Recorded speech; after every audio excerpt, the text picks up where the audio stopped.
তো good morning, শুভ সকাল বন্ধুরা। সবাই কেমন আছেন? আশা করছি অনেক ভালো আছেন, আমরাও ভালো আছি।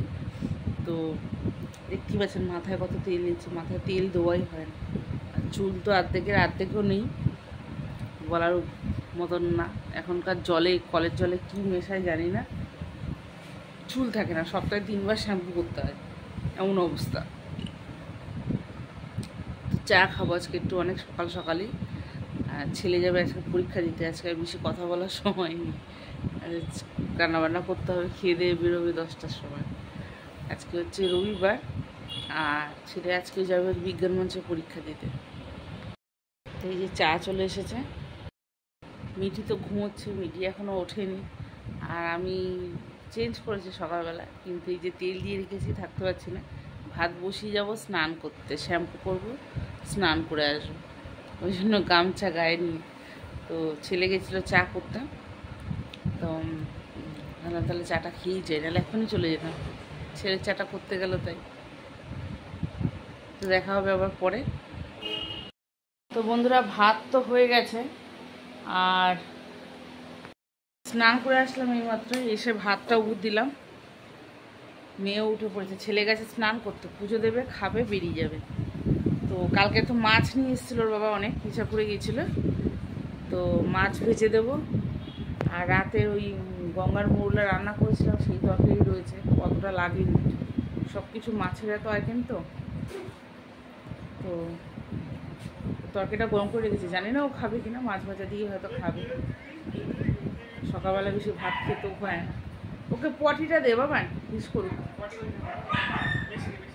ঠিক আছে, পরে দেখা। তো ছেলের খাবার বেড়ে দিলাম, ও খেয়ে বেরাবে। আর এদিকে আমার রান্না বান্না চলছে, সকাল সকাল রান্না করে নেবো আর কি। হাঁপিয়ে গেছি, কথা বলতে পারছি না।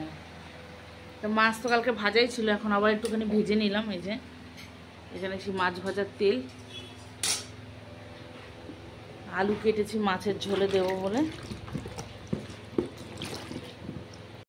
তো বন্ধুরা, থানকুনি পাতাটা বেটে রাখবো। আর এখানে আলু কষানো হয়ে গেছে, জল দিয়ে দেবো এখন। ছেলে তো ওখানে বেরোবে তাড়াতাড়ি, আজকে রান্নাটাও সেরে নিলাম। পিঠে দাদা, চুলে আসিস তুই? বাবা চুলে আসিস নি? বাবা এতক্ষণ ধরে এত অপেক্ষা করে এখন নিজেই চুল আসায়নি। মনে থাকে যেন কোথাও যেন খেতে টেতে না যাস, বলে দিলাম। একদম গাড়িতে উঠবি বাড়ি, যে দাঁড়া কিছু খেয়ে নি, খিদে পেয়ে গেছে। আর বাবান, হ্যাঁ আমি স্যারকে ফোন করবো, তো স্যারকে আমি ফোন করবো যেন এইদিক ওদিক। হ্যাঁ,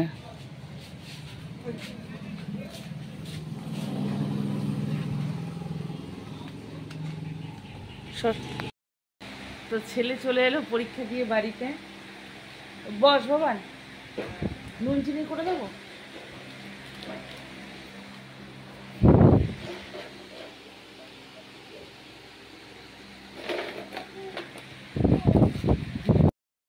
পরীক্ষা কোনো শেষ হয়নি, যে ফোন করতে পারছি না, মানে 3 ঘন্টা লাগবে। বলেছিল পরীক্ষা শেষ হয়ে গেলে বাইরে বেরিয়ে দাঁড়াতে ছবি তুলবে। হ্যাঁ, তাও দেখি ছবি তোলে। তাই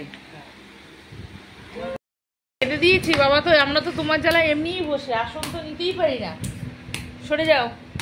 আজকে আসনের মধ্যে দিয়েছি খেতে, ওর বাবাকে মানে বসতে দিয়েছি আর কি। আমার মেয়ে আসনই চিনতে পারছে না। কি গো? হ্যাঁ, চলে আসো চলে আসো, আসো। খেতে দিয়েছি তো, ডাকছি তো।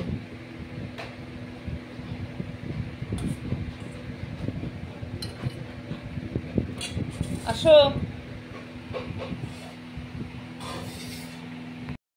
আজকে আমাদের খাওয়া হয়ে গেছে, বাসন ছিল অনেক, রোদের জন্য মাছ যেতে পারি, তো খেয়ে নিলাম।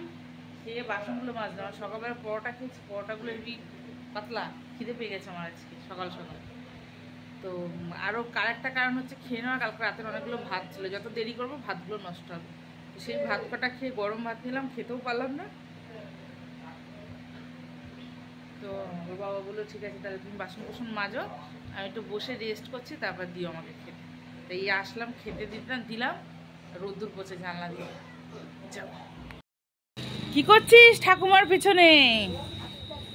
ঠাকুর দেখছিস? প্রসাদ খাবি না তো? হ্যাঁ, এমনি এমনি তো চলে আসলাম আমরা এই বাড়িতে। দেখি ঘরে আছে না। কই বাড়িতে কেউ নেই নাকি? ভূত এসছে, ভূত।